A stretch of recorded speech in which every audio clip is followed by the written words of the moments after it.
kasabihan sa kanyang bayan, ay sila nagpunta maroon kay Kristo. At doon nagsimula na kung saan ay si Kristo ay tumuloy sa bayan nila at 2 araw siya ay nagturo sa lugar na iyon. Lumapit ang mga disipulo at andon ang kanilang pong malasakit. Ang Panginoon ay nagugutom na. Pero ibang tugon ng ating Panginoon, ating makikita. Balikan natin ang talatang 32. But He said to them, I have food to eat which of you do not know. Ang ating Panginoon ay meron siyang nakita na pagkain na kung saan ay satisfying food. Meron siyang natagpuan. Bakit inaabutan siya ng tinapay? Malamang ay may gutom ang katawan. Pero ating makikita ang tugon ng ating Panginoon. Meron siyang natagpuan na pagkain, nagbibigay ng kakaibang satisfaction. Hindi sinasabi ng Panginoon na kung saan ay bawal kumain, don't get me wrong. Hindi sinasabi ng Panginoon na hindi karnal kapag ikaw'y nagkakain. Hindi po, if you don't eat, you die. Tama ni Jimmy Santos. If you don't eat, you die. Pero ang ating Panginoon ay may natagpo ang kakaibang pagkain, brother.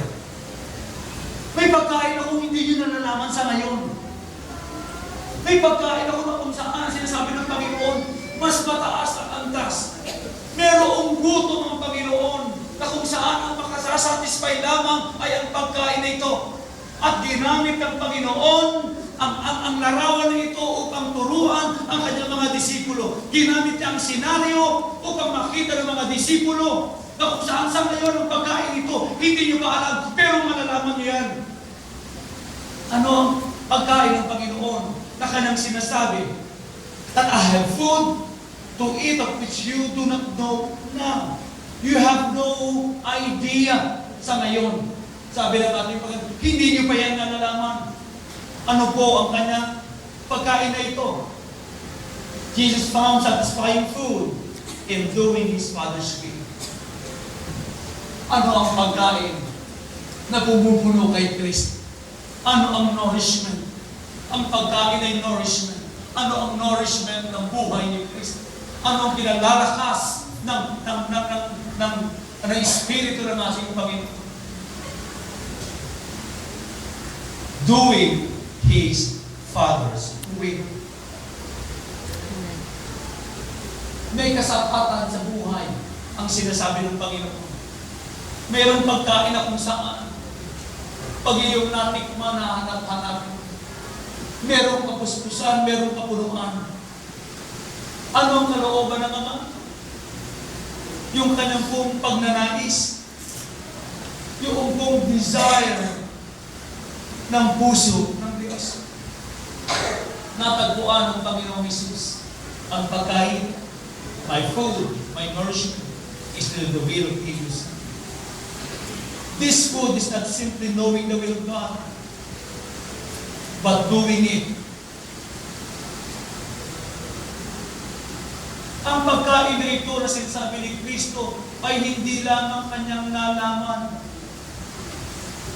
It is not simply knowing the will of God, but doing it.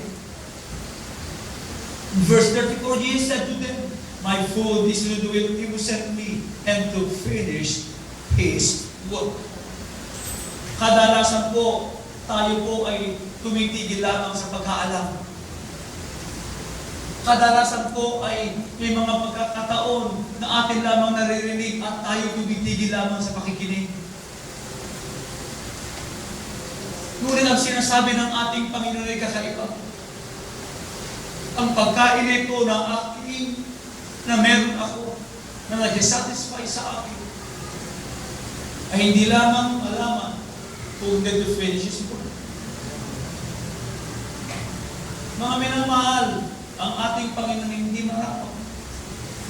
In fact, in-offer ng Panginoon ang oportunidad. He offered an opportunity for His disciples to do the same thing that would be food for them. Inaalok ng Panginoon. Anong sinabi ng Panginoon?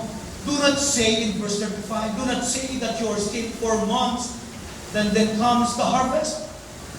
Huwag niyong sabihin na 4 na buwan pa bago darating ang tag-ani. Sapagkat ang pag-iisip ay, pag nagtanim ka kayo ng barley ngayon, it took 4 months bago yan i-harvest. Yun ang mindset ng kanyang mga disciple. Pero, no, what he is saying, hindi yan. Lift up your eyes. Behold, I say to you. Behold, I say to you. Lift up your eyes. Hallelujah. For the harvest is ready. White for harvest. Anong sinasabi ng Panginoon? God has given them opportunity. He was speaking about the Samaritans. Ang ating Panginoon ay nagsasalita o nagsasabi patungkol sa mga Samaritano na kung saan ay naroon na. Ang sinasabi sa mga disciples, ito yung pagkain na yon. Ito ang oportunidad na kayo ay makatikim ng sinasabi ko sa inyong pagkain na kung saan ay nagsasatisfy sa buhay ko. Inyong tikman ang pagkain na ito. Naririto ang mga Samaritana. Amen. Naririto sila. Nagpunta sila rito.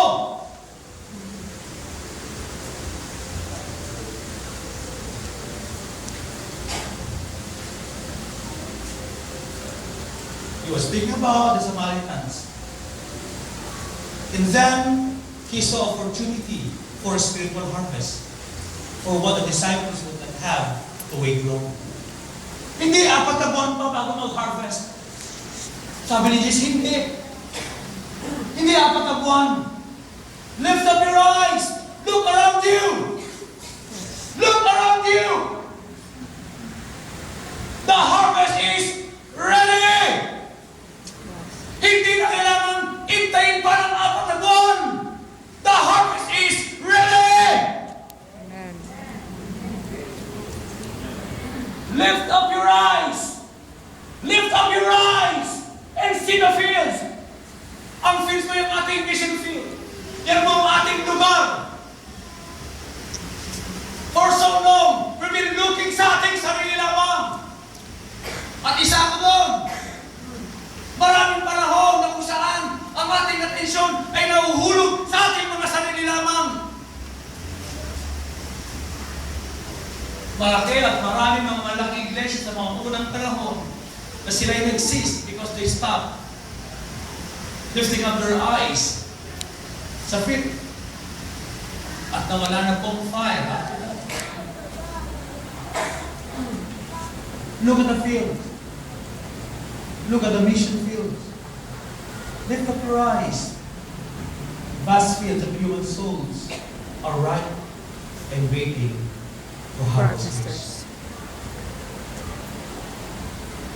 Let us turn our Bible. Thank you, Lord.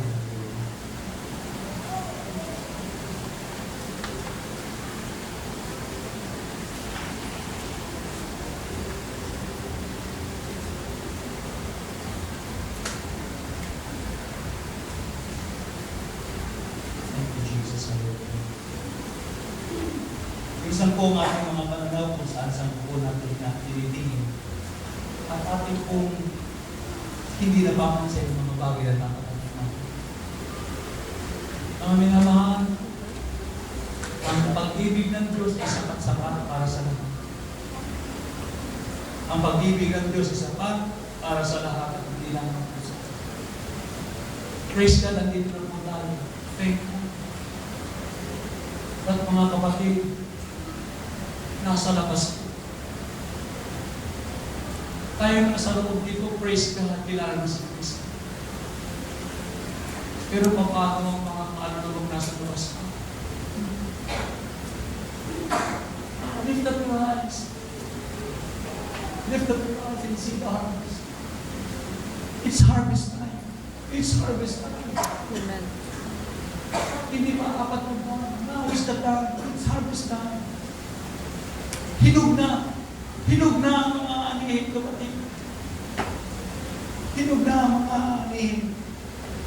In Luke chapter 10, in verse 1, or in verse 2.